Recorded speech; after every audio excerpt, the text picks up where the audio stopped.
Bonjour mes beaux et belles amis, ici Zena et voici les prévisions de la semaine du 7 au 13 octobre 2019. Avant de commencer, j'aimerais encore une fois solliciter votre aide pour la continuation de la chaîne. Partagez les vidéos, s'il vous plaît, avec vos amis sur vos réseaux sociaux préférés, Facebook ou Twitter, pour offrir à la chaîne plus de visibilité, donc plus d'abonnés et plus de continuation.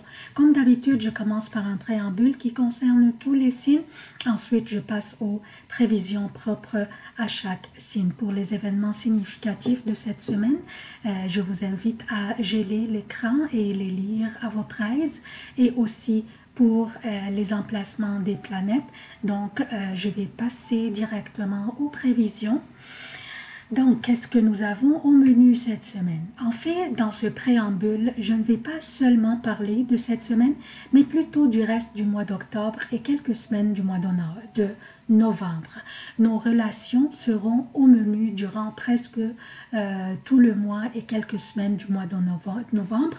Le Soleil et Mars sont dans la Balance, la 7e maison du zodiaque, qui correspond à nos relations personnelles ou professionnelles, à nos partenariats aussi. Et une pleine lune va avoir lieu dans le Bélier, la première maison du zodiaque, qui correspond à la personne elle-même. C'est le moi, c'est la personnalité du sujet, c'est le comportement immédiat de la personne vis-à-vis l'extérieur, vis-à-vis les autres, mais aussi c'est son apparence physique et sa vitalité. Donc, la Balance, la 7e maison, c'est les relations, les autres. Et la Balance, je veux dire où se trouve le Soleil. Et le Bélier, où la lune, la pleine lune va avoir lieu. Ça correspond au moi, à ma personnalité, comportement immédiat vis-à-vis les autres. Donc, moi et les autres. Donc, la focalisation ce mois-ci sera sur la personne elle-même, le moi vis-à-vis les autres. Qu'est-ce que cela signifie? Il y aura du travail à faire sur nos relations. Il y aura du travail à faire sur nous-mêmes aussi, envers nos relations. Alors, prenons une profonde respiration. Et n'ayez pas de soucis, les énergies cosmiques vont nous soutenir à travers ce travail sur nos relations. Dès le début de la semaine, nous avons Mars qui vient d'entrer dans la Balance pour joindre le Soleil, qui est déjà là, faisant des carrés avec tout ce qui se trouve dans le Capricorne, avec Saturne et Pluton, et le nœud sud qui doit être ici, mais qui n'apparaît pas dans ma carte du ciel. Donc, le Soleil fait ses carrés avec Saturne et Pluton et le nœud sud dans le Capricorne. Et ces trois qui se trouvent ici, comme j'ai dit toujours, sont là pour nous aider à changer ce qui ne fonctionne plus dans notre vie et au bien, à tout le moins, le corriger. Nous avons aussi le carré entre Jupiter et Neptune dans les poissons, donc Jupiter qui est dans le Sagittaire et Neptune qui est dans les poissons, qui nous incite à voir les choses dans leur profondeur. Je parle de Neptune. Neptune nous incite à voir les choses dans leur profondeur et non pas dans la superficialité des choses. Durant l'automne, ce sont nos relations qui sont en vedette. Donc Neptune va nous aider à voir plus clairement et Pluton va nous aider à apporter des transformations nécessaires dans notre vie. Nous avons aussi Mercure qui est dans le Scorpion, ce qui va intensifier nos communications et nos réflexions. Et Vénus le joindra mardi 8 octobre. Le Scorpion et l'exil de Vénus, by the way, juste pour vous laisser savoir, ici ma carte de ciel était pour l'avant-midi, c'est à peu près à partir de midi que Vénus devient dans le Scorpion. Donc, Vénus va entrer le 8 octobre dans son exil, le Scorpion.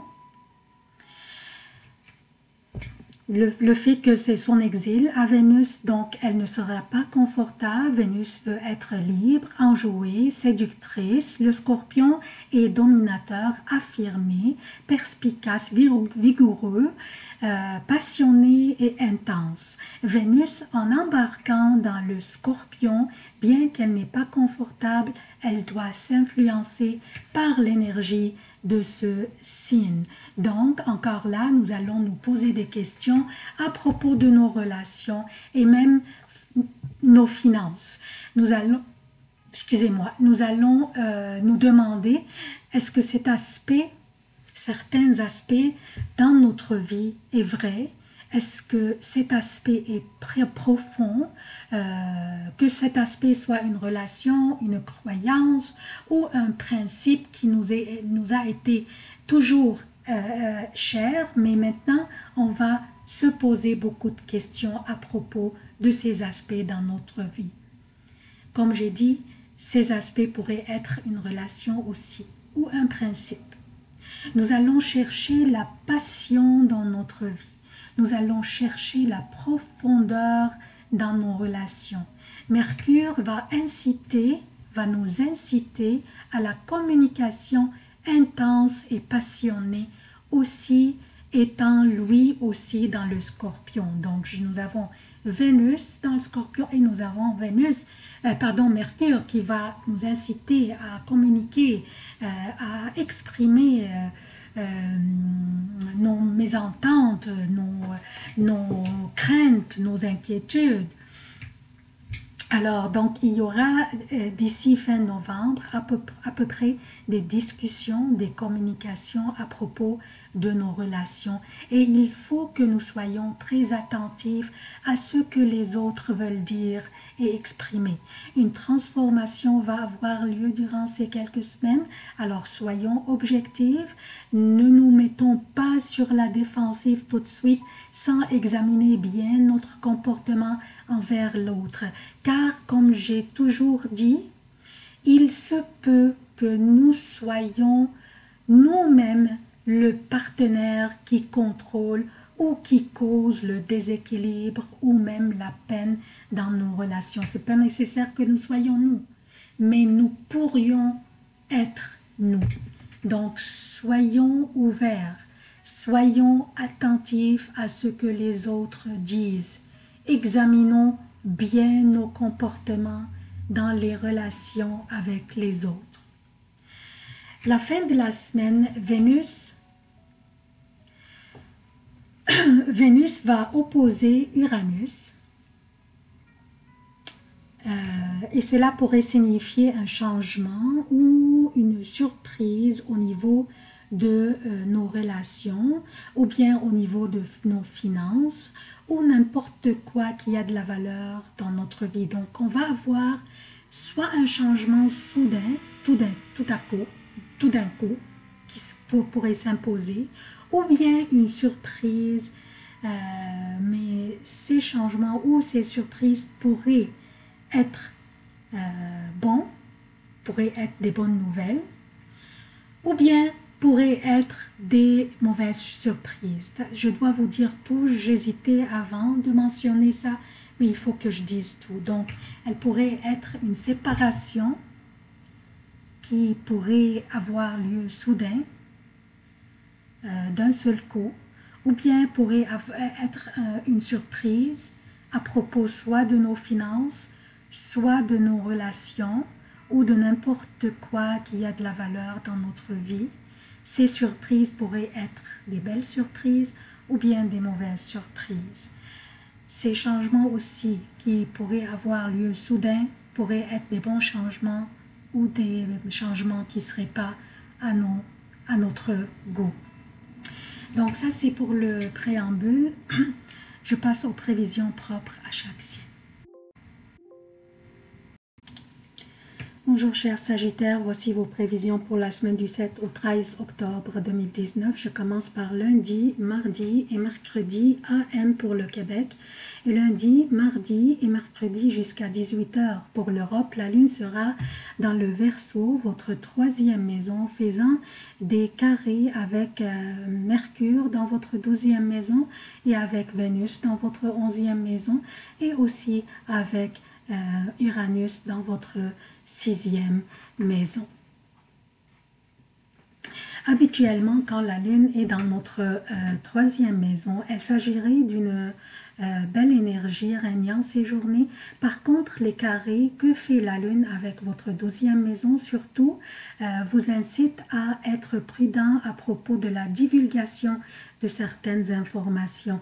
Mercure dans le Scorpion pourrait vous inciter à intensifier la communication et la Lune dans votre maison de communication faisant ce carré avec Mercure dans votre 12e maison. Donc soyez prudents, certaines informations doivent rester confidentielles.